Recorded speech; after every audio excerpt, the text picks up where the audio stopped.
Welcome to the Positive Impact Podcast, where we dive into the world of movers, shakers, and changemakers, creating a positive impact on the world. This is your host, Alexandra Black-Pollock, and together we're going to tackle real issues, discovering how we can make the world a better place. Earlier this week, we had the incredible opportunity to learn from Jonathan Zaidman, founder of the One-to-One movement, on how when you really narrow in and teach people how to make an impact in their life and bring the issue home is where you have real change. Today we're joined by Monica Rosquillas to drive home the impact that One-to-One movement is having on teaching students what they can do to help reduce their environmental impact. As the environmental education program manager, she really is on the forefront of environmental change. Monica, thank you so much for joining us today. Thank you for having me. I am so curious by your role. You have such a unique job title. Can you tell us a little bit about your day-to-day? Sure. Well, every week I basically go out to a different school. So I'm at schools probably 2 to 3 times a week, and every visit is a different school. So I've been to a lot of schools here in San Diego. And basically when I'm out at schools, we're doing our environmental program. So we're doing our trash experiment or our energy conservation program or talking to high school clubs. And during the other days when I'm in the office, there's a lot of emailing teachers, contacting them, scheduling and coordinating. Our schedule gets filled up pretty quickly. So just coordinating with teachers and emailing and developing our new programs. As well as reporting on our educational program. So it's a lot of in-office work, but most of the time I'm out at schools with kids talking about environmental issues. And that's where the magic happens, right? When you actually get to dig in and say, and work with students and help bring that vision alive. Yes, exactly. Today I was at a school, 4 classes. I started out with an AP environmental science class. And did the away project with them, and then did a 6th grade class, and then a 7th grade class, and an 8th grade class. So today was kind of a busy day with a wide range of students. So your away program, that's your trash experiment, correct? Exactly. AWAY stands for Achieving Waste Awareness with Youth. It's an experiment about what we throw away. So on Monday we come in, and I talk to students about trash and what happens to our trash and how it impacts our local and global environment, economy, health, ecosystems. And here in San Diego, our biggest landfill is expected to reach capacity in 2022. So we talk about that as well and ask students, like, do you know where your trash goes? And some of them know. But it's definitely very informative for them because most people don't think about trash and where it goes and where it ends up. And so what they do for a whole week is collect their trash, with the exception of any hazardous or biodegradable waste. And on Friday, I come back. They have their bags full of trash, and we sort it, and we talk about what goes to the recycling facility and why it's important to recycle, and then we separate what's going to end up in the landfill. And most importantly, students take a look at their trash and brainstorm solutions on how they personally can reduce their waste. And then we do a really cool project with bottle bricks, and bottle bricks it's basically a plastic bottle filled with non-recyclable, non-biodegradable trash and made into a building brick.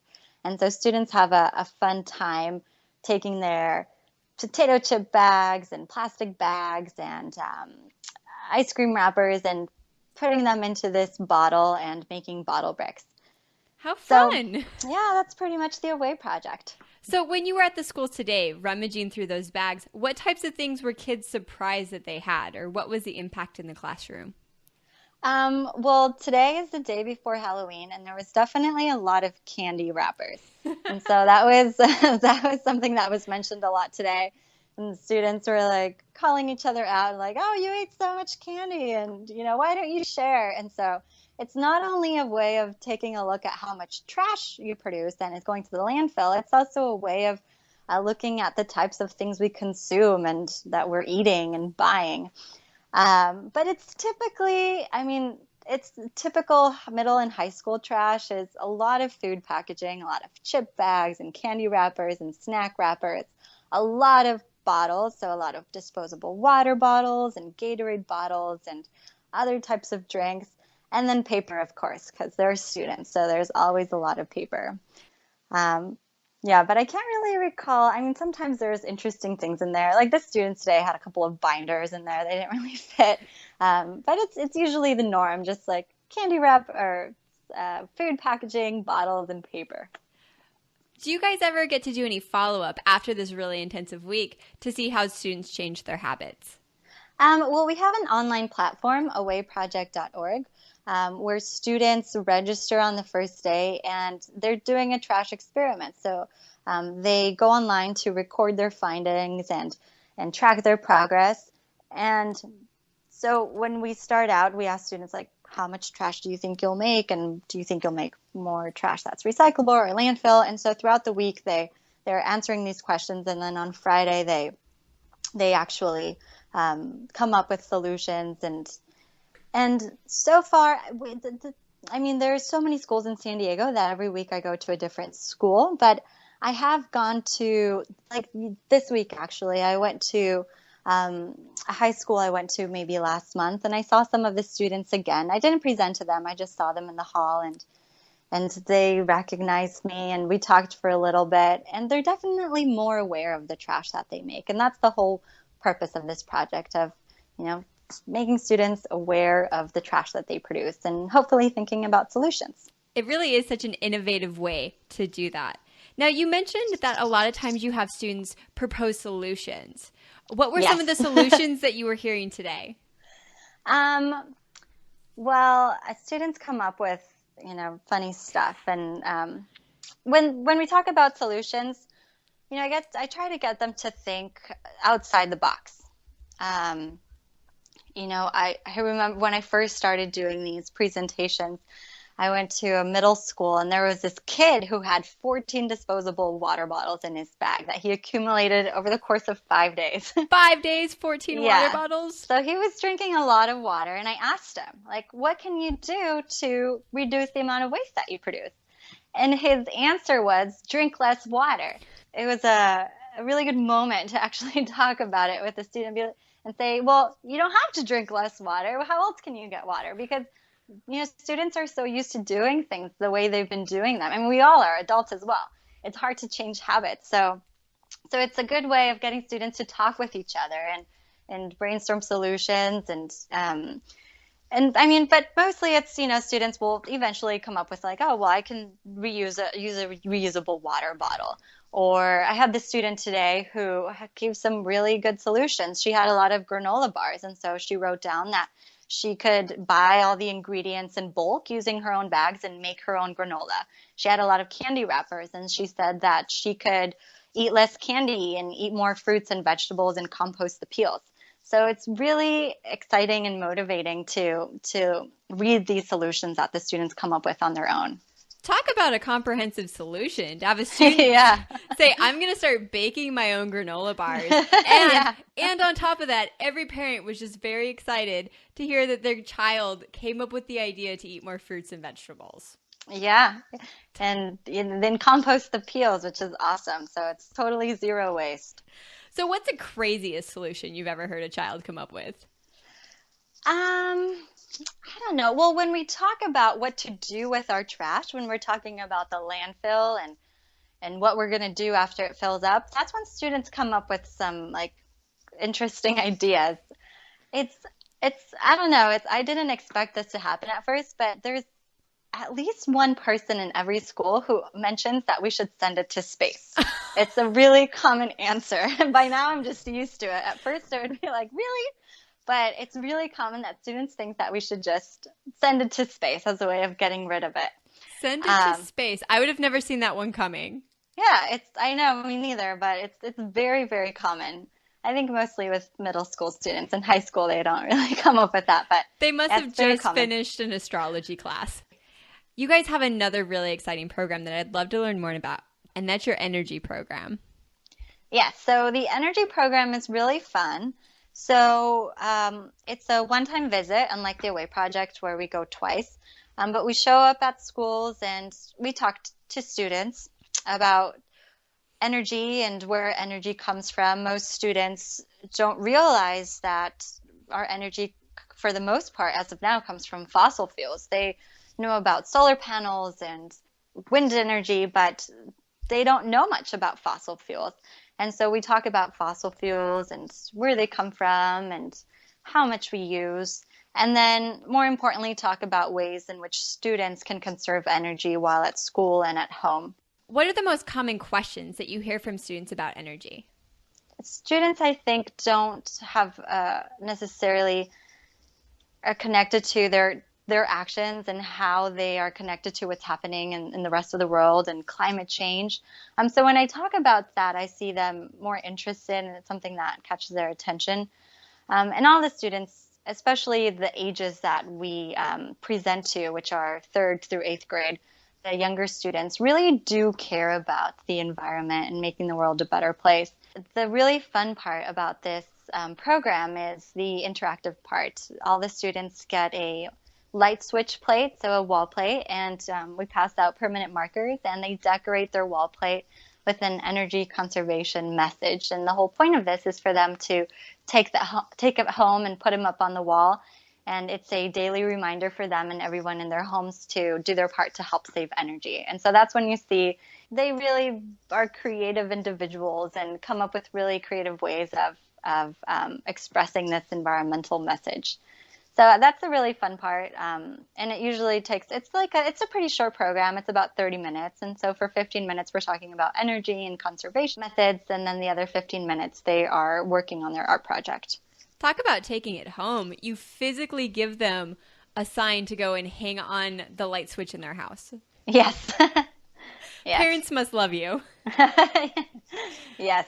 And there's a really unique space is having the kids go home and then educate the family and get their reinforcement on all the different things that they just learned. Yes, exactly. And that's something that we do with the Away Project as well. Kids are taking home a bag full of trash. And at first parents are going to be concerned or not very, not very thrilled about the idea. But we tell the students that it's a way of sharing this information with their parents and telling them the importance of doing a trash experiment like that. And so with the Away Project, students go home and share this information with their parents and family. And with the energy program, it's another way of students going home and sharing this with their parents and getting their parents involved. You mean to tell me that not every single parent is stoked their child's going to be carrying around a duffel bag of trash all week? No, unfortunately today I had this girl. Well, hopefully it wasn't just an excuse, but she said that her bag wasn't full because her mom opened it up and took everything out and threw it away. But then she started collecting trash the following day. So it happens. Parents aren't thrilled. Oh. So all of these students that you work with, can you tell me one that was just really memorable and stood out that the change they had after going through the program was just monumental? Yeah, well, one student that comes to mind was she was a 10th or 11th grader at one of the high schools here in San Diego. And I presented to her class just like any other class. And I told the students that if anybody wanted to write an essay or a blog post about it, that they would be more than welcome to, and we can work with them and publish it on our site possibly. And so after I finished the presentation, she came and talked to me, and she told me how fascinated she was with everything that we talked about.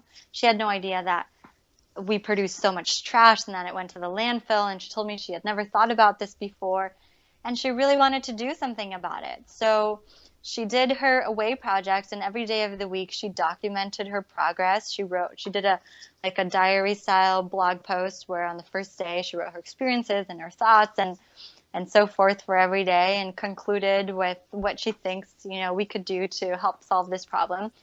And she really stood out. She was just one girl out of probably 176 that I presented to that day. And she came and talked to me, and not all high school students do that. And she took the time to write about it and come up with solutions, and it really makes my day worthwhile when something like that happens.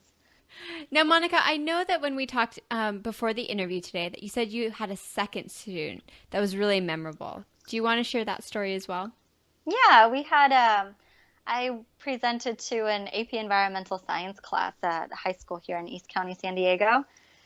And AP classes are interesting. The students are all pretty grown up and they're well versed in environmental issues. So it's a fun class to do because the students are already interested in what I'm talking about. So they can take it to the next level and really actually get to take a look at their trash and come up with solutions. But what happened was that one of the students was really into it and really liked our organization and what we do, and she dedicated her whole summer interning with us. And she's been one of the best interns we've had, and she was an 11th grader when we usually only have college students. But she was really great, and I think it was part of, being in the AP Environmental Science class and then doing this project and realizing what kind of work could be done here in San Diego. So those two students come to mind, but I'm sure there's a lot of them that have been really impacted. Sometimes it's hard to hear from students. It's really nice when teachers have them write letters to me, because then you get to actually hear from all the students who might be too shy or uncomfortable, saying something. But getting those letters is nice as well. Well, I'm sure there's so many students out there because one-to-one really does have a very large reach in the San Diego region. And thank you so much for all the incredible work you do and for joining me today. Oh, thank you so much for having me. Well, that wraps up another inspiring episode of the Positive Impact Podcast. Thanks so much for hanging out with us today. I hope you were inspired by Monica's story and loved all of the visuals of those high schoolers toting around a week's worth of trash with them. Did you catch all those really great takeaways on how you can reduce your environmental impact? If not, check out our show notes page at positiveimpactpodcast.com/one-to-one-movement/stories from the field. For a daily dose of positivity, head on over to facebook.com/groups/positive impact community. Until next time, keep doing your part to make the world a better place.